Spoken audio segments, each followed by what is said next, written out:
Hello दोस्तों, स्वागत है आप सभी के आईटीएस क्लासेस में। तो न्यू सब्जेक्ट हम लोग स्टार्ट करने वाले हैं इंडस्ट्रियल मैनेजमेंट, और ये आपका लेक्चर नंबर 1 रहने वाला है। तो अभी तक हम लोगों ने क्या क्या कंप्लीट कर लिया, मेट्रोलॉजी एंड वेल्डिंग थ्योरी जो भी मैंने आपको करवाया है, जो नोट्स आपने बनाए हैं उसको अच्छे से रिवीजन करना और क्वेश्चंस प्रैक्टिस करते रहो, ठीक है। तो इंडस्ट्रियल मैनेजमेंट भी बहुत ही इंपॉर्टेंट आपका एक सब्जेक्ट हो जाता है आरआरबी की प्रिपरेशन के लिए। और इंडस्ट्रियल मैनेजमेंट जो सब्जेक्ट है, जब आप अगर कोई बंदा गेट उट का तैयारी करता है तो इसको वहाँ पे जो है इंडस्ट्रियल इंजीनियरिंग के नाम से जानते हैं। जो बच्चे पॉलिटेक्निक वगैरह जब आप करते हो तो सेमेस्टर में इसी को प्रोडक्शन टेक्नोलॉजी भी बोल देते हैं, ठीक है। तो भाई पढ़ना बस वही चीज़ है। तो इसलिए जो भी यहाँ पे आपको बताया जाएगा वीडियो में, जो भी इंस्ट्रक्शन दिया जाएगा कि भाई जो नोट्स होती है, नोट्स कहाँ पे हमें मिल जाती है ना, नोट्स हमें हर एक लेक्चर्स की जो है आपको टेलीग्राम चैनल जो आपके आईटीएस क्लासेस के नाम से, वहाँ पे नोट्स मिल जाएगी। और बाकायदे जो कंटेंट रहेगी, आपको कंटेंट में कोई मतलब कमी कॉम्प्रोमाइज़ नहीं किया जाएगा। कंटेंट हमारा ऐसा रहेगा भाई कि आप क्वेश्चंस मतलब आपके इस टॉपिक से जो भी यहाँ पे दिया हुआ है उन सारे टॉपिक्स को क्लियर करने के बाद कभी भी ऐसा नहीं होगा कि आपके क्वेश्चंस नहीं लगेंगे। सारे क्वेश्चंस मेरे भाई वहाँ पे आपको लगने वाले हैं, ठीक है। तो सबसे पहले हम लोग सिलेबस को समझते हैं। तो सिलेबस में एक हमारा कन्फ्यूज़न क्या होता है, और एक चीज़ ये बात बताना चाहूँगा कि देखो वीडियोज़ वगैरह मैं जहाँ पे बनाता हूँ वहाँ पे, या देखो अगल बगल थोड़ी सी नॉइज़ रहती है। तो आप थोड़ा जब वीडियोज़ देखते हो ना, लेक्चर्स जब देखते हो, तो थोड़ा यार ईयरफोन और हेडफोन का थोड़ा सा यूज़ कर लेना, ठीक है। थोड़ा ये आप थोड़ा मैनेज कर ही सकते हो। तो इंडस्ट्रियल मैनेजमेंट का हमारा जो है लेक्चर नंबर 1 है। और इसका सिलेबस देखो क्या, job analysis, motivation, different theories. और ये इन लोगों ने यहाँ पे टॉपिक स्टार्टिंग में ये चिपकाया, पर्ट जिसको बोलते हैं project evolution and review technique, critical path method, उसका कुछ प्रॉब्लम्स, फिर यहाँ पे मटेरियल्स इन इंडस्ट्री। तो क्या होता है कि ऐसा कोई जरूरी नहीं है कि यार ये टॉपिक्स यहाँ पे पहले लिख दिया तो सीक्वेंस यहाँ से स्टार्ट होगा, नहीं। हर एक सब्जेक्ट का एक सीक्वेंस होता है, उसी तरह इंडस्ट्रियल मैनेजमेंट का भी एक सीक्वेंस बनेगा। तो हम लोग भी सीक्वेंस पे पूरा डिस्कस करेंगे, और एक एक पॉइंट हो सकता है जो सीक्वेंस आपको यहाँ से मिलेगा, ठीक है। क्योंकि जब तक आप नहीं जानोगे कि इंडस्ट्री होती है, इंडस्ट्री का क्या मतलब होता है, इंडस्ट्री में किस तरीके से जो है कौन कौन से फंक्शंस होते हैं, तब तक आप ये सब सारा चीज़ें डिफरेंट थ्योरी सेटिस्फेक्शन, तो वहाँ तक हम लोग, ये बाद वाली बात है। तो इसीलिए हम लोग जो है अच्छे से एक सीक्वेंस में पढ़ने वाले हैं, और बाकायदे आप इसको लेक्चर देखो, नोट्स बनाओ और क्वेश्चंस लगाओ, ठीक है। ये मोर देन सफिशिएंट होंगे। तो चलिए हम लोग अब लेक्चर नंबर 1 को जो है अच्छे तरीके से डिस्कस करते हैं, आपका प्रोडक्शन टेक्नोलॉजी का। क्लियर है। तो देखो जैसे ही आप अगर बात करते हो, तो ये हम लोग डिस्कस कर रहे हैं लेक्चर नंबर 1। क्लियर है। और लेक्चर नंबर 1 में जो हमारा टॉपिक रहने वाला है वो क्या है, इंडस्ट्रियल मैनेजमेंट। तो आपको एक कहानी सुनाने वाला हूँ, और आपको यहाँ पे कहानी से ही काम होने वाला है, ठीक है। अब मुझे ये बताना, एक इंडस्ट्री, ठीक है, इंडस्ट्री जो होता है भाई, सबसे पहले बेसिक समझना, स्टोरी को अच्छे से समझो, सारा चीज़ क्लियर हो जाएगा। इंडस्ट्री क्या होता है भाई, मतलब इंडस्ट्री से क्या होता है ना, आपको लग रहा होगा ये कोई प्रोडक्ट बनाता होगा, ठीक है। इंडस्ट्री जो होती होगी कोई प्रोडक्ट को बनाता होगा, मतलब वो प्रोडक्ट का क्या करता है, कोई भी मतलब आपके गुड्स होते हैं, गुड्स का मतलब यहाँ पे क्या होता है, सामान होता है, ठीक है। गुड्स मतलब ऑब्जेक्ट या सामान बोल सकते हो। तो इंडस्ट्री क्या करती है, कोई भी भाई प्रोडक्ट बनाती है। तो प्रोडक्ट बनाने के लिए हमें कोई ना कोई एक सिस्टम की रिक्वायरमेंट होगी। ऐसा तो नहीं है कि प्रोडक्ट मेरा कोई हवा पे बन जाएगी, नहीं।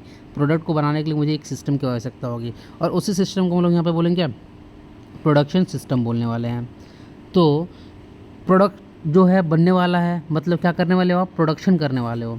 तो प्रोडक्शन कैसे होता है भाई, प्रोडक्शन जो होती है ये कहाँ पे होने वाली है, प्रोडक्शन सिस्टम में होने वाली है।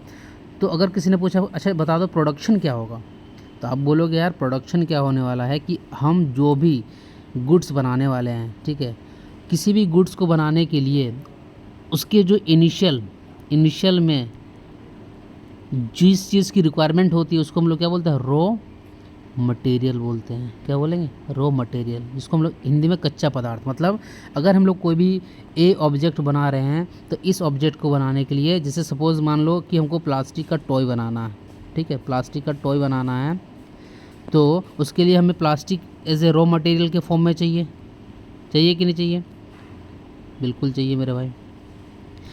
तो प्रोडक्शन का एक डिफिनेशन भी निकल के आता है कि प्रोडक्शन क्या होता है ना, कि जैसे हम ये जो टॉय बना रहे होंगे, तो ऐसा तो नहीं कि यार अचानक से बन जाएगा, नहीं। ये हम लोग इस प्रोडक्शन जो हम लोग कर रहे होंगे उसमें स्टेप बाय स्टेप, ठीक है, क्या कर रहे होंगे, वैल्यू और एडिशन प्रोसेस कर रहे होंगे। मतलब प्रोडक्शन बोलता है कि production is step by step value addition process of converting one form of material into another form to enhance the utility of the product for the users. कहने का ये मतलब है कि जब हम लोग प्रोडक्शन कर रहे हैं, मतलब पहले तो रॉ मटेरियल नॉर्मल सा प्लास्टिक था, उस प्लास्टिक में हम लोग स्टेप बाय स्टेप जो है वैल्यू अलग से अपने से ऐड कर करके क्या किए हम लोगों ने, उसको वन फॉर्म जो है, पहले जो कच्चा पदार्थ था उसको एक हम लोग खिलौना का आकार दे दिया।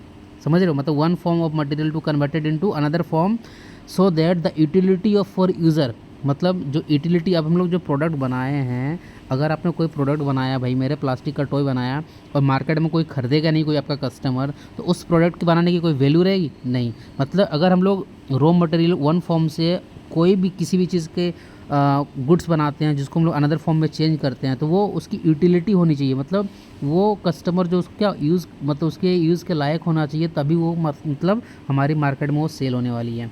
चलो इतना अच्छी समझ में हमें आया।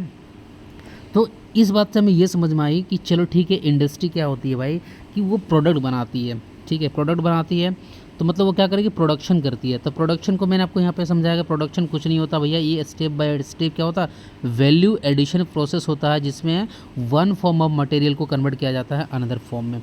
अब समझते हैं कि ठीक है, अब प्रोडक्शन सिस्टम बताया, तो जब हम लोग वन फॉर्म ऑफ जो मटेरियल था आपका, जैसे रॉ मटेरियल जो है ये एक फॉर्म में था और आप इसको किस में, दूसरे फॉर्म में, मतलब एक खिलौना टॉय के फॉर्म में कन्वर्ट किया, तो भाई कैसे किया, और क्या प्रोडक्शन जो होता है सिर्फ जो है टेंजिबल आइटम का ही होता है। टेंजिबल आइटम का क्या मतलब होता है, टेंजिबल मतलब जिसको आप हाथों से छू सकते हो, जैसे कि टॉय कोई खिलौना बना, ठीक है, जैसे मान लो कोई ऑटोमोबाइल बनी, जैसे मान लो कि रेलवे की जो आप कोचेज़ देखते हो, व्हील्स हो गया, एक्सेल हो गया, ये सब से क्या आप हाथों से टच कर सकते हो, तो ये सब भी कहीं ना कहीं प्रोडक्शन हो रहा होगा।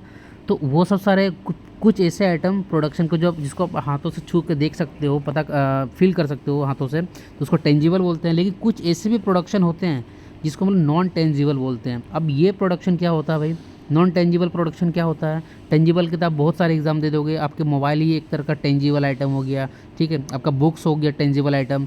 लेकिन नॉन टेंजिबल क्या होता है कि अब मान लो कि बैंक है मान लो, या आप किसी भी जो टेलीकॉम इंडस्ट्री के जो आपके कस्टमर केयर का जब आप कॉल लगाते हो, आप अपने प्रॉब्लम को सुनाते हो, आप अपने प्रॉब्लम्स को उन्हें सुनाते हो और वो आपको सॉल्यूशन देते हैं, तो भैया मेरे, तो वो जो सॉल्यूशन आपको दिए हैं, तो वो भी तो एक तरह का प्रोडक्शन हुआ, वो भी एक तरह का प्रोडक्शन हुआ। बट वो यहाँ पे क्या प्रोडक्शन कर रहे हैं, वो यहाँ पे सर्विस का प्रोडक्शन कर रहे हैं।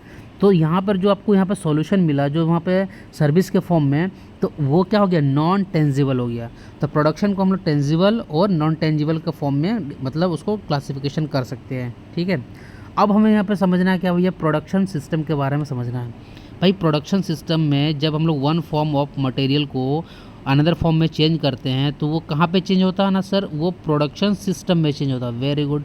तो कैसे चेंज होता है भाई प्रोडक्शन सिस्टम में, तो प्रोडक्शन सिस्टम में क्या होता है, अब मुझे ये बताना, यहाँ पे 3 यूनिट आपको दिखेगा, एक होगा इनपुट रहेगा, ठीक है, एक रहेगा कन्वर्जन प्रोसेस, और एक रहेगा आपका आउटपुट। चलो अब मैं आपसे यहाँ पे कुछ चीज़ें डिस्कस करने वाला हूँ। आई होप आपको सारे लेक्चर ये समझ में आ रहा होगा। यार अगर कोई इंडस्ट्री है और उस इंडस्ट्री में हमें क्या करना भैया ना, कोई प्रोडक्ट को प्रोडक्शन करना, ठीक है, चाहे ऑटोमोबाइल सेक्टर में हो, चाहे रेलवेज़ के सेक्टर में हो, चाहे आप नॉर्मल लाइफ में जो भी चीज़ मान लो मोबाइल हो गया, कुछ भी हमको प्रोडक्शन करना, तो फर्स्ट ऑफ ऑल हमें इनपुट में क्या रिक्वायरमेंट चाहिए, मनी। भाई अगर पैसे ही आपके पास नहीं रहेंगे तो आप मशीन्स हो गया, मैन पावर, ये सब कहाँ से लाओगे। पैसा जैसे ही आएगा उसके बाद भाई पैसे से काम तो चलने वाला नहीं है, तो काम करने के लिए क्या चाहिए ना, आदमी चाहिए। समझ में आ रहा है कि नहीं, मनी चाहिए आपको, मिल गया मनी, मैन पावर चाहिए आपको। अब भाई जो मैन पावर है वो क्या करेगा, मैन पावर, उसके लिए हमें मटेरियल्स भी तो चाहिए। मटेरियल जब तक रहेगा नहीं भैया, रॉ मटेरियल जिसको हम लोग कच्चा पदार्थ बोल रहे हैं, रॉ मटेरियल नहीं रहेगा तो मनी और मैन पावर का क्या करोगे ना, जो भी आप प्रोड्यूस कर रहे हो उसके लिए हमें मटेरियल भी चाहिए, ठीक है। और क्या चाहिए आपको, और आपको यहाँ पे क्या चाहिए भाई मेरे, मशीन्स चाहिए, क्योंकि हम कोई भी चीज़ यहाँ पर प्रोड्यूस कर रहे हैं या प्रोडक्ट को बना रहे हैं तो with the help of machines बनाने वाले हैं। और क्या चाहिए, मेथड, मतलब किसी न किसी एक मेथड से हम लोग उस प्रोडक्ट को बनाने वाले हैं। तो जब भी कभी इनपुट की बात आए तो इन 5M को आप हमेशा याद रखना कि हमें मनी की रिक्वायरमेंट होगी, मैन पावर की रिक्वायरमेंट होगी, मटेरियल्स की रिक्वायरमेंट होगी, मशीन्स की रिक्वायरमेंट होगी और मेथड की रिक्वायरमेंट होगी। यहाँ पे क्या होगा, कन्वर्जिंग प्रोसेस, मतलब ये जो रॉ मटेरियल को हम लोग इनपुट के फॉर्म में देंगे, यहाँ पे वर्कर काम करेगा, कन्वर्जिंग मशीन्स यहाँ पर रहेंगे और हमें आउटपुट के फॉर्म में क्या मिलने वाला है, गुड्स। मतलब अगर टेंजिबल आइटम मिल रहा है तो मतलब गुड्स सामान बोलते हैं, या तो आउटपुट में हमको क्या मिलने वाला, सर्विसेज मिलने वाला है, जिसको हम लोग नॉन टेंजिबल आइटम बोलते हैं। और क्या हो सकता है, मान लो कि आपने गुड्स जो है बना दिया, मुझे ये बताना आपने क्या क्या गुड्स का प्रोडक्शन कर दिया, मुझे ये बताना है अब इस गुड्स को जो आपने प्रोड्यूस किया, प्रोडक्ट को बनाया, क्या इसको घर पे रखोगे मेरे भाई, घर पे तो नहीं रखोगे ना, नहीं, तो क्या करना है ना, इसको मार्केट में हमें सेल करना है। अब मार्केट में भैया सेल तो तभी होगा ना जब उस प्रोडक्ट को कस्टमर क्या करे, उसको लाइक करे, मतलब उसकी क्वालिटी अच्छी रहे। तो भैया मुझे गुड्स बनाना ही नहीं इम्पॉर्टेंट है, गुड्स जो हम बना रहे हैं अपना आउटपुट में, उसकी क्वालिटी को भी चेक करना है कि अगर उसकी क्वालिटी सही रहेगी तभी हम उस गुड्स को कंटिन्यूसली मतलब प्रोडक्शन सिस्टम में रखने वाले हैं। अगर उसकी क्वालिटी नहीं रहेगी अच्छी तो क्या उस गुड्स को हम लोग बनाएंगे, भाई मार्केट में कोई खरीदेगा ही नहीं, तो भाई तो फिर क्या होगा, लॉस ही लॉस चला जाएगा आपको। तो उसके लिए हम लोग क्या करते हैं कि यहाँ पर, ठीक है, यहाँ पर क्या करेंगे, जैसे ये कन्वर्जिंग प्रोसेस जो होता है, यहाँ पर एक फीडबैक लूप देते हैं। फीडबैक लूप मतलब क्या, कि जो भी कोई प्रोडक्ट हम लोग बनाते हैं, जैसे घर बनाते हैं तो आर्किटेक्चर के पास उसका एक स्ट्रक्चर ले लेते हैं, रोड बनता है या कुछ भी करते हो, तो सबसे पहले दिमाग में हमारा एक पहले से ही मैप बना हुआ रहता है कि हमें बनाना क्या है, उसके बाद वो एक्चुअल चीज़ बन के आता है। मतलब क्या होगा कि कंपैरिजन करने वाले हैं ऑफ एक्चुअल जो चीज़ हम लोग प्रोडक्ट के बारे में सोचे, तो उसका क्वालिटी, उसका शेप, उसका डिज़ाइन, कि भाई वो उस तरीके से बनने वाला है, और एक्चुअल में जो हम लोगों ने सोचा तो वो क्या होगा, डिज़ाइन के फॉर्म में रहेगा, और एक्चुअल जो बन के आएगा वो आपके हाथ में रहेगा। तो यहाँ पे देखेंगे कि अगर वो एक्चुअली में हम लोगों ने जैसा सोचा था डिज़ाइन के फॉर्म में, अगर वो एक्चुअल में भी वैसा ही निकल के आ रहा है तो अब तो हमें कोई दिक्कत नहीं है भैया, बोलेंगे ठीक है इसको आउटपुट कंटिन्यू होने दो। लेकिन अगर जैसे ही इस पॉइंट पे देखेंगे कि अरे भैया उसकी जो शेप हम लोगों ने जैसा सोचा था कि शेप जिस तरीके से होना चाहिए वो उस तरीके शेप से आ ही नहीं रहा है, या उसकी क्वालिटी मान लो कि स्ट्रेंथ के फॉर्म में चाहिए था, हमें उसकी डक्टिलिटी ज़्यादा चाहिए थी, मेलेबिलिटी ज़्यादा चाहिए थी उस प्रोडक्ट की, वो देख रहा हूँ कि अच्छे से नहीं आ रहा है, तो उस प्रोडक्ट को फिर हम लोग क्या करेंगे, एक फीडबैक लूप देंगे और यहाँ से फिर इसमें कुछ चेंजेस करेंगे, मतलब यहाँ पे कुछ एडजस्टमेंट करेंगे। उसके बाद फिर से हम प्रोडक्ट को जब प्रोड्यूस करेंगे तो उसकी जो शेप जो हमें चाहिए होगी, डिज़ाइन में जब हम लोगों ने जो सोचा होगा वो एक्चुअल में भी उसका मीट कर जाएगा, और क्वालिटी भी उसकी उसी का फॉर्म में आ जाएगी। ये सब क्लियर हो गया। तो हमें समझ में ये आया कि जो प्रोडक्शन सिस्टम होते हैं भैया, वो क्या होता है ना, एक ऑर्गेनाइजेशन का प्रोसेस होता है जिसमें मटेरियल को जो होता है वन फॉर्म से लेके अनदर फॉर्म में कन्वर्ट करते हैं, और इसमें एक फीडबैक लूप रहता है कि अगर मान लो जो क्वालिटी हम लोगों ने उस प्रोडक्ट का डिसाइड किया था, वो डिज़ाइन किया जो हम लोगों ने किया था वो एक्चुअली उस तरीके से निकल रहा है कि नहीं निकल रहा है। अगर नहीं निकलेगा तो एक फीडबैक लूप की सहायता से फिर हम उसको जो है कुछ एडजस्टमेंट अगर करने की रिक्वायरमेंट रहेगी, टेक्निकल असेसमेंट कुछ करना होगा तो हम लोग उसको करेंगे। ठीक है, तो इनपुट में आपको 5M तो यहाँ पे समझ में आ गया, मनी, मैन पावर, मटेरियल और मशीन्स, और आपका मेथड। आउटपुट में आपका गुड्स हो सकता है और सर्विसेज हो सकता है। अब देखो यहाँ पे जो कन्वर्जिंग प्रोसेस है ना भाई, ये कन्वर्जिंग कौन कर रहा होगा ना, ये कोई मशीन कर रहा होगा। कौन कर रहा होगा, ये कोई मशीन कर रहा होगा। तो वेरी इंटरेस्टिंग भाई, थोड़ा सा आप देखो यहाँ पे, ये बड़ा मज़ा आएगा आपको यहाँ पे। ठीक है, कैसे मज़ा आने वाला है कि अब मुझे ये बताना, जब कोई हम लोग इंडस्ट्री बनाएंगे, जब कोई इंडस्ट्री हम लोग बनाते हैं और हमें इंडस्ट्री में करना है क्या ना, प्रोडक्ट को भैया प्रोड्यूस करना है, प्रोडक्शन करना है। अब भाई ये हवा में बनेगा नहीं, उसके लिए हमें ज़मीन चाहिए। ठीक है, ज़मीन भी आपने बना लिया। ठीक है, आप पूरा एक इंफ्रास्ट्रक्चर, ज़मीन का मतलब रूम वूम वगैरह जैसा भी आपको बनाना था, आपने इंफ्रास्ट्रक्चर भी जो है वो बना लिया। अब क्या करोगे, अब हम क्या करने वाले हैं कि भाई कन्वर्जिंग प्रोसेस जो है वो कौन करता है, मशीन्स करता है। तो मान लो ये आपके पास पूरा एक एरिया है किस, उस इंडस्ट्री का। तो इस इंडस्ट्री में जो आप यहाँ प्रोडक्ट को जो बनाने वाले हो, तो वो जो मशीन्स में बनेगा, तो भाई यहाँ इसके अंदर जो मशीन्स का जो अरेंजमेंट होना चाहिए, ऐसा तो नहीं ना कि एक मशीन यहाँ रख देंगे दूसरा मशीन यहाँ रख देंगे। मतलब प्रोडक्ट जो है मान लो कि वो मशीन 1 में पहले जाता है, उसके बाद 2 में जाएगा।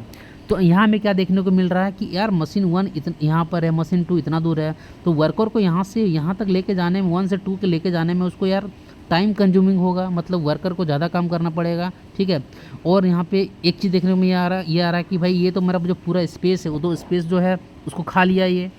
मतलब जब हम लोग इंडस्ट्री बनाते हैं तो किसी एक पर्सन को हायर करते हैं कि भाई देखो मेरा जो है इतने सारे एक कैपेसिटी में कुछ हम प्रोडक्ट को बनाने वाले हैं, किसी क्वांटिटी में। तो अब मुझे ये बताओ कि मेरा जो इंडस्ट्री जो रहेगा, तो जहाँ पे हम लोग प्रोडक्शन करने वाले हैं उसका डिज़ाइन कैसे रहेगा, ठीक है, और मशीन्स वगैरह का इंस्टॉलेशन कैसा रहेगा। तो इनिशियली जो वो काम करता है उसको बोलते हैं इंडस्ट्रियल इंजीनियर। मतलब अभी आपका प्रोडक्ट बना नहीं है, आप इंडस्ट्रियल इंजीनियर को बोलोगे और बोलोगे भाई साहब मेरे को ऐसा एक मेरा कैपेसिटी वाला मेरे को चाहिए इंडस्ट्री, और मेरे पास इतना जगह है, अब मुझे बता कि इतने ही कम जगह में कैसे इसको मैं अच्छे से यूज़ कर सकता हूँ, ताकि मेरी जो है वर्क पावर जो है आपका जो मैन पावर है उसका आप अधिक से अधिक यूज़ ले सको, और आप उसका जो कम स्पेस है उसको भी अच्छे से अच्छे आप उसको यूज़ करके ले जाओ। तो बोलेगा ठीक है यार, मशीन 1 यहाँ पर है, यहाँ पर 2 है, इतना दूर काहे रखेंगे, 1 को भाई बगल में रख दो, देखो आपका जगह भी सेफ हो गया, और आपको जो वर्कर को है मतलब ज़्यादा टाइम वेस्ट भी नहीं करना पड़ेगा, जैसे आपकी जो मैन पावर वो भी उसकी जो प्रोडक्टिविटी है वो भी बढ़ जाएगी, ठीक है। मतलब जो अनप्रोडक्टिव वर्क रहेगा उस इंडस्ट्री मतलब प्रोडक्शन सिस्टम के अंदर में, उस अनप्रोडक्टिव वर्क को एलिमिनेट करके जो प्रोडक्शन इंडस्ट्रियल जो इंजीनियर रहेगा वहाँ पे क्या करेगा, उस प्रोडक्शन सिस्टम की क्या बढ़ा देगा, उसकी जो भाई डिज़ाइन है उसको इम्प्रूव करेगा, और यहाँ पे जो इंस्टॉलेशन जो हो रही है नई नई मशीन्स वगैरह का वो उसकी देख रख करेगा, और इसी तरीके से वो अनप्रोडक्टिव वर्क को हटा के क्या कर देगा, इम्प्रूव कर देगा इफ़ेक्टिव यूटिलाइजेशन ऑफ किसका ना मैन पावर का इफ़ेक्टिव यूटिलाइजेशन होने लगेगा। और हम लोग जो मशीन्स वहाँ पे रखे हैं और जो भी हमारे रिसोर्स रहेंगे उन सारे रिसोर्सेज का जो है मैक्सिमम से मैक्सिमम जो है क्या होने लगेगा, उनका यूटिलाइजेशन होने लगेगा। तो ये काम कौन करेगा ना, इंडस्ट्रियल इंजीनियर करेगा। अब क्या है, इंडस्ट्रियल इंजीनियर आया और सारा सेटअप आपको लगा के चला गया, ठीक है, इंडस्ट्रियल इंजीनियर वाला बंदा आया और सारा सेटअप लगा के चला गया। अब भाई अब क्या होगा, अब कोई किसी दूसरे बंदे को बुलाएंगे ना, वो तो सारा सेटअप लगा के चल गया, अब कोई तो काम करने वाला होना चाहिए कि भाई रॉ मटेरियल कहाँ से लाना है, ठीक है, कौन से मशीन में जो है प्रोडक्ट को कब जाना चाहिए नहीं जाना चाहिए। मतलब अब कोई प्लानिंग करने वाला आदमी चाहिए जो क्या करेगा कि एक्चुअल उस जगह पर रह के प्रोडक्शन सिस्टम में रहेगा, और वो देखेगा कि रॉ मटेरियल जो है हमको कहाँ से कहाँ लाना है, और देखेगा किस वर्कमैन जो है कितने की रिक्वायरमेंट है, कौन वर्कमैन कहाँ काम करेगा नहीं काम करेगा। तो ये सब सारा चीज़ देखने वाला कौन, प्रोडक्शन मैनेजर। तो प्रोडक्शन मैनेजर जब हमारा प्रोडक्शन सिस्टम जो है इंस्टॉल हो जाने के बाद उसकी जो ड्यूटी है वो जो है वो स्टार्ट हो जाती है, और हम इसका काम क्या रहेगा, his main objective is to produce, क्या काम रहेगा उसको, गुड्स मतलब सामान जो है प्रोड्यूस करना रहेगा, या तो सर्विसेज, गुड्स या तो सर्विसेज को प्रोड्यूस करना मेन काम रह जाएगा किसका, उस प्रोडक्शन मैनेजर का। और क्वालिटी हो चाहे क्वांटिटी हो उसको वो भी मॉनिटर करते रहेगा। क्लियर हो चुका है कि जब मेरा इनिशियली में स्टार्टिंग में जब मेरा इंडस्ट्री जब लग रहा था, ठीक है, तो उस टाइम कौन सा इंजीनियर आके काम किया भैया ना, उस टाइम जो है इंडस्ट्रियल इंजीनियर ने सारा सेटअप लगा के चला गया, और जब एक्चुअली जो है प्रोडक्शन सिस्टम में काम करने की बारी आई तो वो कौन करने वाला है ना, वो मेरा काम कर रहा था कौन, प्रोडक्शन मैनेजर। आई होप आपको इतना दूर तक सारा चीज़ समझ में आ गया होगा कि कौन कौन सा टॉपिक यहाँ पर आपको अभी तक समझ में आया होगा, हम लोग डिस्कस कर लेते हैं, ठीक है। आपको यहाँ पे ये समझ में आ गया कि भाई प्रोडक्शन क्या होता है ना, ये एक step by step value addition process होती है जिसमें हम लोग मटेरियल को जो वन फॉर्म से जो रहती है उसको अनदर फॉर्म में कन्वर्ट करते हैं। फिर हम लोग समझा कि ठीक है प्रोडक्शन सिस्टम क्या होता है, भाई प्रोडक्शन सिस्टम एक ऑर्गेनाइजेशन प्रोसेस होता है, इसमें आपका इनपुट होता है, कन्वर्जिंग प्रोसेस होती है और आउटपुट होता है, ठीक है। आउटपुट आपका गुड्स भी हो सकता है और सर्विसेज भी हो सकता है। किस तरीके से हम लोगों ने देखा कि स्टार्टिंग में भाई इंडस्ट्रियल इंजीनियर आएगा और आपका कौन आएगा, प्रोडक्शन इंजीनियर आएगा, और सारा चीज़ काम आपको मतलब सेटअप करके वो बंदा चला जाएगा। अब मुझे ये बताना, ठीक है, अब क्या होने वाला ना कि प्रोडक्शन सिस्टम के भी टाइप्स होते हैं, वेरी इंपॉर्टेंट, ये सब आपको जानकारी रखना है। तो प्रोडक्शन सिस्टम का क्लासिफिकेशन देखते हैं कि प्रोडक्शन सिस्टम का जो मेनली जो हम लोग क्लासिफिकेशन करते हैं वो 2 टाइप से करते हैं प्रोडक्शन सिस्टम। कौन कौन से 2 है भैया प्रोडक्शन सिस्टम का टाइप्स ना। फर्स्ट जो हमारा प्रोडक्शन सिस्टम रहेगा उसको बोलते हैं क्या, continuous production system. Very good, notes की टेंशन नहीं लेना, नोट्स आपको कहाँ पे मिल जाएगी, टेलीग्राम चैनल जो आपके ATS क्लासेस पे है वहाँ पे मिल जाएगी। एक होता है क्या, इंटरमिटेंट प्रोडक्शन सिस्टम। अब इस कंटिन्यूअस के भैया 2 भाई हैं, 2 बेटे हैं समझ लो। कौन कौन से कंटिन्यूअस के, कंटिन्यूअस का बोलता है कि एक mass and flow production system, और दूसरा आता है इसका प्रोसेस प्रोडक्शन सिस्टम। और इंटरमीडिएट के भी कितने हैं, इसके भी 2 बेटे हैं। कौन कौन से, एक होता है जॉब प्रोडक्शन सिस्टम और एक होता है क्या, batch production system. Batch production system. देखो कंटिन्यूअस का नाम से समझ में आ रहा है कि भाई वैसा प्रोडक्शन सिस्टम जहाँ पे प्रोडक्शन जो हो रहा होगा किसी भी प्रोडक्ट का वो कंटिन्यूअस हो रहा होगा। इंटरमिटेंट में समझ में आ रहा है कि वहाँ ऐसा प्रोडक्शन सिस्टम जहाँ पे प्रोडक्शन तो हो रहा होगा लेकिन रुक रुक के हो रहा होगा। तो वही चीज़ें अब हम लोग यहाँ पे जानने वाले हैं कि इसका क्या मतलब हुआ। ठीक है, तो सबसे पहले हम लोग देखेंगे इंटरमीडिएट प्रोडक्शन सिस्टम के बारे में जानेंगे। ठीक है, इंटरमिटेंट प्रोडक्शन सिस्टम। तो इंटरमिटेंट प्रोडक्शन सिस्टम में जो होती है इसका नेचर कैसा रहेगा, मतलब जो है भाई कि जो है ये स्टार्ट होगा और स्टॉप हो जाएगा इरेगुलर इंटरवल ऑफ टाइम। मतलब यहाँ पे मान लो कि एक टाइम पे प्रोडक्शन सिस्टम में स्टार्ट हुआ, फिर ये बंद पर ठप पड़ गया, फिर चालू हुआ। तो आपको नहीं लगता कि अब भाई यहाँ पे स्टार्ट मान लो 1 नंबर पॉइंट पे जो है ये प्रोडक्शन स्टार्ट हुआ, फिर कुछ टाइम दिन के लिए बंद हो गया, फिर चालू हो गया 2 नंबर पॉइंट पे, तो भाई ये क्यों चालू हो जा रहा, मतलब यहाँ पे क्या हो रहा होगा कि कस्टमर जो है ना ऑर्डर देता होगा कि भैया मेरे को ये आइटम चाहिए, आप मेरे को बना के दो, इतना क्वांटिटी में चाहिए। तो वो बोला ठीक है भैया मैं दे दूँगा यार, उसने प्रोडक्शन चालू किया, काम बना के दे दिया, फिर कुछ टाइम वेट करेगा, फिर दूसरा कस्टमर आएगा, फिर बोलेगा। मतलब ये चीज़ हमें ये समझ में आया है इंटरमीडिएट प्रोडक्शन सिस्टम जो होता है इसमें जब हम लोग गुड्स जो हम लोग प्रोड्यूस कर रहे हैं, गुड्स मतलब सामान जो भी प्रोड्यूस हम लोग यहाँ पे कर रहे हैं, तो ये as per customer order, very important. मतलब यहाँ पे जो है कस्टमर अपना ऑर्डर देख के जो है सामान का प्रोडक्शन कर रहा है और इसमें फ्लो ऑफ प्रोडक्शन सिस्टम कैसा इंटरमिटेंट है। अब इसी के 2 टाइप थे, कौन कौन से, एक था job flow production system, job flow production system था, और एक था बैच फ्लो प्रोडक्शन सिस्टम। ठीक है, तो इसको यहीं पे हम लोग निपटा लेते हैं जल्दी जल्दी मतलब आपको सारा चीज़ समझ में भी आ जाएगा, उसके लिए टेंशन नहीं लेना। ठीक है, अब जॉब फ्लो प्रोडक्शन सिस्टम है और एक है बैच फ्लो प्रोडक्शन सिस्टम। तो देखो एक ये हमें तो ये समझ में आ गया कि यहाँ पर भी कस्टमर ऑर्डर करेगा और यहाँ पर भी कस्टमर जो है ऑर्डर करेगा। लेकिन जो जॉब फ्लो प्रोडक्शन सिस्टम होता है ये क्या बोलता है कि यहाँ पे जो है ना 1 और फ्यू नंबर ऑफ, ठीक है, सिंगल प्रोडक्ट जो है बनाते हैं, few number of single product जो है कस्टमर के ऑर्डर देने पे बनाते हैं, और वो भी क्या विद इन द एक फिक्स्ड टाइम, मतलब एक फिक्स्ड टाइम रहेगा, उस फिक्स टाइम के अंदर में एक या तो few number of single product. मतलब आप समझो कि जैसे मान लो आप ऑटोमोबाइल सेक्टर हो गया, एग्जांपल के तौर पे अगर देखेंगे तो एग्जांपल के तौर पे ऑटोमोबाइल सेक्टर, उसमें क्या होता है ना कि कस्टमर जो है भाई मान लो ऑर्डर दिया कि भाई मेरे को ये चाहिए, तो हम लोग बनाना चालू करते हैं। देखो आपकी दिवाली वाले के टाइम में बहुत सारा ऐसा भी टाइम रहता है ना जब हमें क्या करते हैं पहले ऑर्डर देना पड़ता है, फिर कुछ टाइम आप वेट करते हो, उसके बाद आपको हाथों में गुड्स मिलता है। तो ऑटोमोबाइल सेक्टर का यहाँ पे एक केस हो गया जिसमें आपको कस्टमर जो है ऑर्डर देगा और इसमें 1 और फ्यू नंबर्स जो है सिंगल प्रोडक्ट को जो है यहाँ पे बनाते हैं, वो भी क्या फिक्स टाइम, मतलब यहाँ पे आपको टाइम लिमिट फिक्स है, ऐसा नहीं कि भाई यहाँ पे अनलिमिटेड टाइम में आपको बनाना। और बैच प्रोडक्शन सिस्टम का मतलब होता है, बैच का मतलब यहाँ पे तो ग्रुप, मतलब क्या होता है कि इस टेक्निक में जो हम लोग मैन्युफैक्चरिंग करने वाले हैं ऑब्जेक्ट या गुड्स को, तो किस में करने वाला, ग्रुप में करने वाले हैं। लेकिन यहाँ पे क्या था भैया, सिंगल था। ये दोनों जो है डिफरेंस यहाँ पर है। ठीक है, और दोनों ही, और इसका अगर एग्जांपल की बात करो तो जैसे कि फार्मास्यूटिकल जो इंडस्ट्री होती है आपका, फार्मास्यूटिकल मतलब क्या कि जो दवा वगैरह जो बनाती है, चाहे पेंट्स हो गया, चाहे आपका हैवी व्हीकल्स हो गया, तो ये सब सारा किस में आएगी ना, बैच प्रोडक्शन सिस्टम में आएगा। क्लियर हो गया आपका। अब उसके बाद नेक्स्ट प्रोडक्शन सिस्टम जो हमारा है इंटरमीडिएट खत्म होने के बाद जो है कंटिन्यूअस प्रोडक्शन सिस्टम। नेक्स्ट क्या है हमारा, कंटिन्यूअस प्रोडक्शन सिस्टम।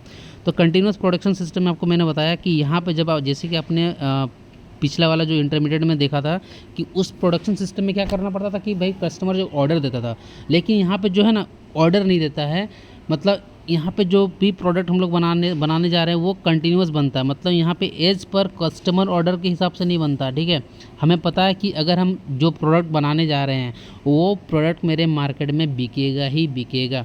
तो फर्स्ट जैसे यहाँ पे आने वाला है क्या option, mass and flow production system, mass and flow production system, और दूसरा क्या था, प्रोसेस प्रोडक्शन सिस्टम। अब दोनों का भाई समझ लो कि जो mass and flow production system होता है इसका मतलब क्या होता है, ये लार्ज नंबर ऑफ प्रोडक्ट जो होती है उसको बना के ये स्टॉक कर लेता है और यहाँ पे कस्टमर का जो है ऑर्डर नहीं लिया जाता। मतलब वो क्या करेगा भाई, उस प्रोडक्ट को बनाएगा और फिर स्टोर करके रख लेगा। जैसे मान लो न्यूज़पेपर है, अब वो न्यूज़पेपर जो भैया कुछ कितना भी नंबर हो मन कर उसको बना कर रखेगा।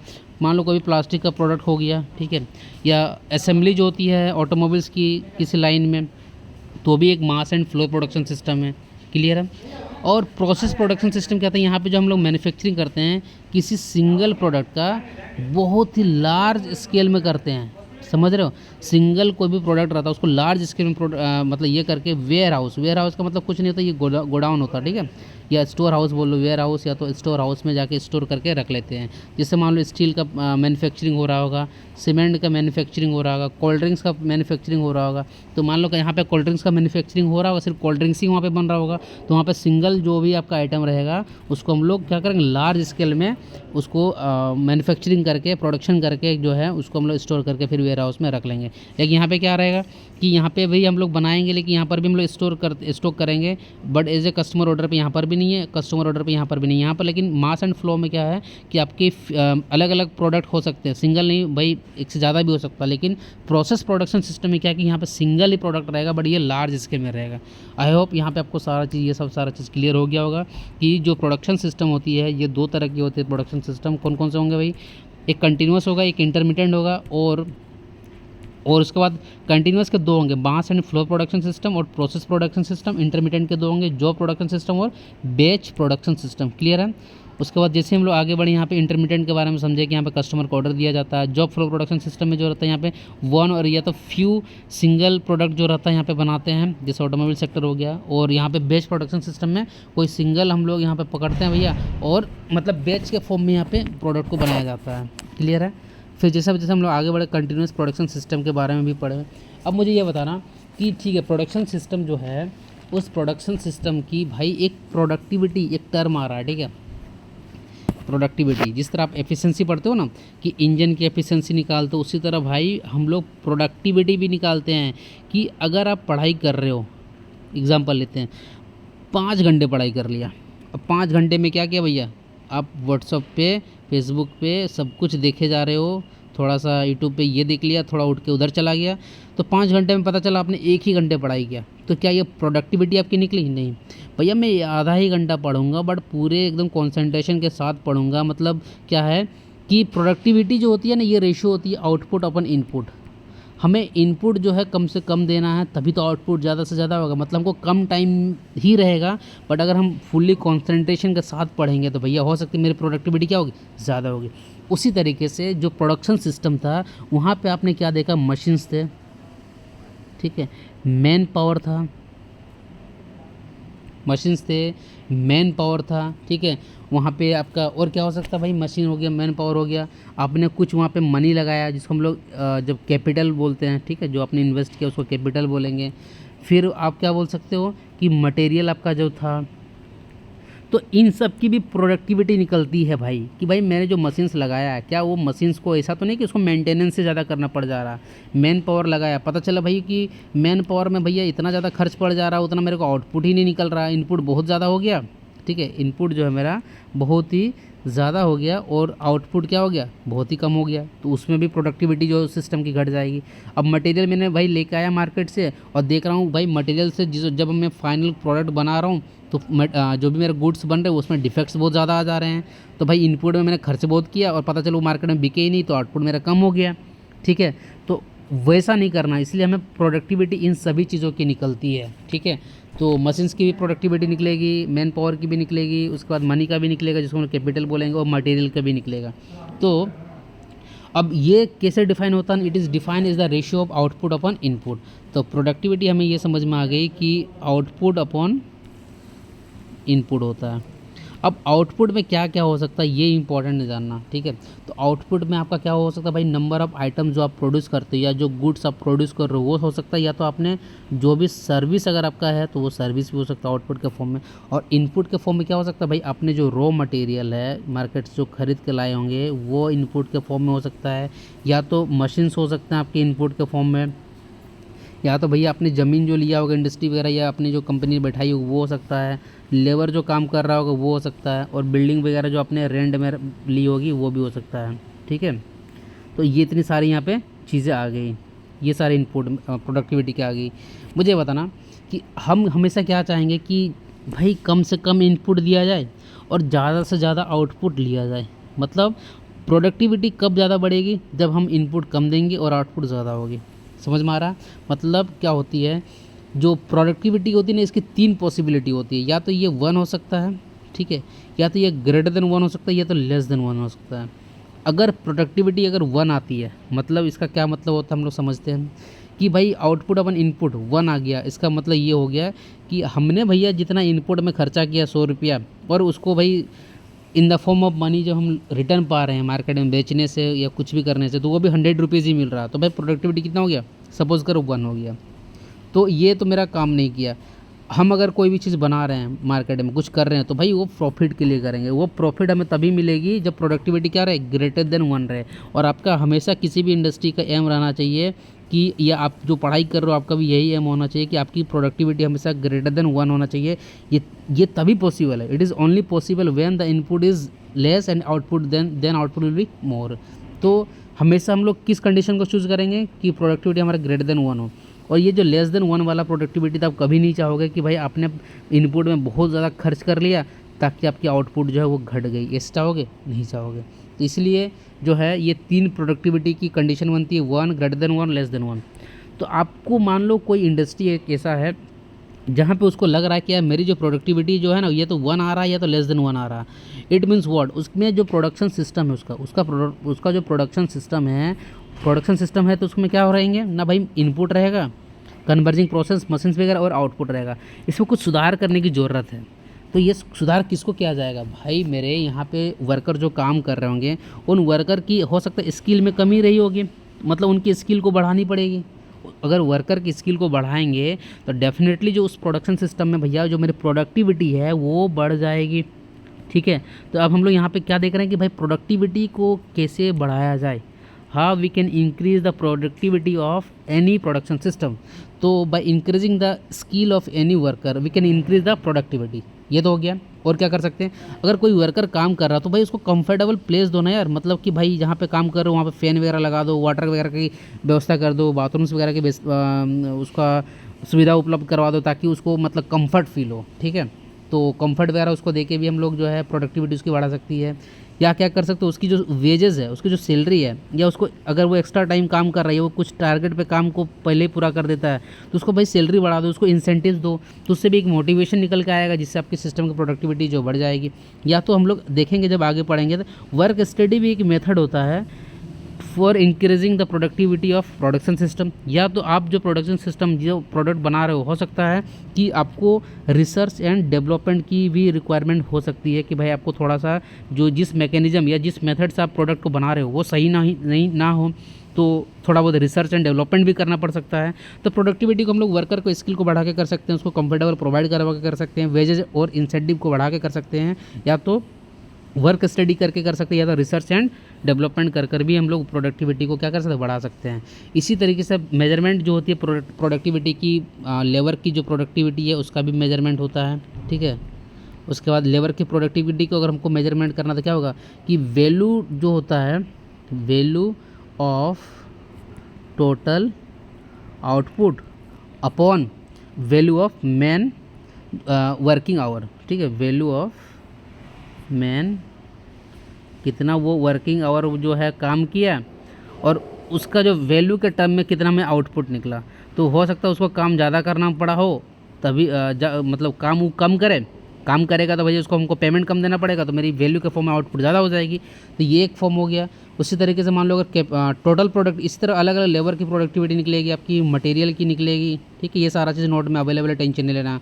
मशीन्स की प्रोडक्टिविटी निकलेगी, उसके बाद आपका जो कैपिटल जो आप मनी जो आपने इन्वेस्ट करके रखा उसकी भी प्रोडक्टिविटी निकलेगी, और लास्ट में फाइनली जो एक टोटल प्रोडक्टिविटी जो आपको निकल के आने वाला है। तो टोटल प्रोडक्टिविटी को क्या लिखने वाले हो ना, टोटल प्रोडक्टिविटी जो मेरी आएगी उसको लिखेंगे वैल्यू जो है in the form of value of total output मेरा कितना है, value of total output upon value of total capital, value of total input आपने कितना दिया था, ठीक है। तो इस तरीके से जो है हमारा प्रोडक्टिविटी निकल के आएगा। देखो आज हम लोगों ने बहुत सारा चीज़ जो है डिस्कस किया। सबसे पहले तो हम लोग यहाँ पे समझे थे भाई कि इंडस्ट्री के बारे में समझा कि इंडस्ट्री किस तरीके से रहती है, वहाँ पे किस तरीके से प्रोडक्शन जो होता है उसमें टेंजिबल नॉन टेंजिबल जो है आइटम्स होते हैं, ठीक है। उसके बाद वहाँ पे भाई सर्विसेज जो रहते हैं वो नॉन टेंजिबल में आते हैं। फिर हम लोग आगे बढ़े तो बहुत धीरे धीरे हम लोगों ने समझा कि अच्छा प्रोडक्शन जो होता है ये स्टेप बाय स्टेप क्या होता है, एक वैल्यू एडिशन प्रोसेस होता है, तो इस तरीके से प्रोडक्शन सिस्टम जो होती है इसमें इनपुट रहता है, कन्वर्जिंग प्रोसेस रहता है, आउटपुट रहता है। फिर हम लोगों ने समझा कि ठीक है भाई, अगर मान लो कि कोई इंडस्ट्री को अगर हमको स्टार्टिंग में इंस्टॉल करना तो इंडस्ट्रियल इंजीनियर को बनाना पड़ेगा, और जब वहाँ पे एक्चुअल काम चालू हो जाएगा तो हमको प्रोडक्शन मैनेजर को बुलाना पड़ेगा। फिर देखा कि भाई प्रोडक्शन सिस्टम भी दो तरह के होते हैं, प्रोडक्शन कंटिन्यूस प्रोडक्शन सिस्टम और इंटरमीडिएट प्रोडक्शन सिस्टम। कंटिन्यूस के दो बेटे हैं, mass and flow production system और प्रोसेस प्रोडक्शन सिस्टम, और इंटरमीडिएट के दो, जॉब प्रोडक्शन सिस्टम और बैच प्रोडक्शन सिस्टम। फिर हम लोगों ने इंटरमीडिएट में देखा कि भाई कस्टमर ऑर्डर करता तभी बुला काम करते हैं, और कंटिन्यूस में देखा कि भाई हमको कस्टमर के ऑर्डर के रिक्वायरमेंट नहीं है। फिर प्रोडक्टिविटी के बारे में समझा कि ये भाई आउटपुट अपन इनपुट का जो है रेशियो होता है, और ये जो है हर चीज़ का निकल सकता है, चाहे आपका मैन हो, चाहे मनी हो, चाहे आपका मटेरियल हो, चाहे मशीन्स हो, सबकी प्रोडक्टिविटी निकलती है। और अगर प्रोडक्टिविटी में मान लो कहीं कोई देखेंगे अगर किसी प्रोडक्शन सिस्टम की प्रोडक्टिविटी अगर कोई कम रहती है, तो वर्कर की स्किल बढ़ा के, कंफर्टेबल प्लेस प्रोवाइड करवा के, वर्कर की वेजेस और इंसेंटिव को बढ़ा के, वर्क स्टडी करके या तो रिसर्च एंड डेवलपमेंट करके हम लोग किसी भी प्रोडक्शन सिस्टम की जो है प्रोडक्टिविटी को बढ़ा सकते हैं। तो ये हमारा प्रोडक्शन सिस्टम जो है कंप्लीट हो चुका है लेक्चर नंबर 1 में। लेक्चर नंबर 2 जो हम लोग डिस्कस करने वाले हैं वो हमारा रहेगा ब्रेक इवन एनालिसिस या ब्रेक इवन चार्ट। ठीक है, तो चलो अब हम लोग फिर नेक्स्ट लेक्चर में मिलने वाले हैं। तो चैनल पे नए हो तो मेरा भाई क्या करना है, सब्सक्राइब करना है, और लगे काम की चीज़ें दोस्तों के साथ इसको आप शेयर कर भी सकते हो। ठीक है, और भाई मेरे जितना ज़्यादा शेयर करोगे उतनी ही ज़्यादा मेरे को मोटिवेशन भी मिलती है कि मेरा एक यही सोर्स है कि मुझे लगेगा हाँ यार ज़्यादा लोगों तक ये सारी चीज़ें पहुंच रही है तो मेरे को भी अच्छा लगेगा। और धीरे धीरे जैसे हम लोग लेक्चर को कंप्लीट करेंगे फिर हम लोग क्वेश्चंस भी प्रैक्टिस करेंगे। जो प्रीवियस ईयर आपका SSC JEE में आए हो, चाहे RRB JEE में हो, वो सारे क्वेश्चन भी आपको यहाँ पे प्रैक्टिस में करवाने वाला हूँ। तो लेक्चर जो नोट्स आपको वो कहाँ पे मिल जाएगा, लेक्चर का जो नोट्स है वो मिल जाएगा आपको टेलीग्राम चैनल जो आपका ATS क्लासेस के नाम से है, या तो आप देखना लेक्चर के नीचे जो आपका मोर वाला बटन रहता है उसको एक बार क्लिक करना, नहीं दिखेगा दोबारा बार क्लिक करना, वो सारे वहाँ पे लिंक खुल के आ जाते हैं। ठीक है, तो थर्मल वाला पोर्शन जो लोग कंप्लीट कर रहे हैं उसको अच्छे से कंप्लीट करो और अपनी तैयारी को यार एक अच्छी सही दिशा दो। यही ऐसा टाइम है कि आपको अपने आप को आइसोलेशन जोन में रखना है। आइसोलेशन मतलब भाई ज़्यादा इधर उधर अपना टाइम वेस्ट नहीं करना, क्योंकि ये आपका स्ट्रगल का फेज़ चल रहा है, और स्ट्रगल का फेज़ में क्या होता है, इंसान को भाई अपने आप में ज़्यादा टाइम इन्वेस्ट करना है, तभी जाके कहीं पर कुछ एक पहचान बना लोगे भाई, तो लोग भी आपको आपके नाम से जानेंगे, आपको रिस्पेक्ट करेंगे। समझ रहे हो? तो चलो फिर कोई भी डाउट रहेगा तो कमेंट सेक्शन में कमेंट करना। फिर मिलते हैं किसी नेक्स्ट वीडियो में। So guys, thanks for watching this video.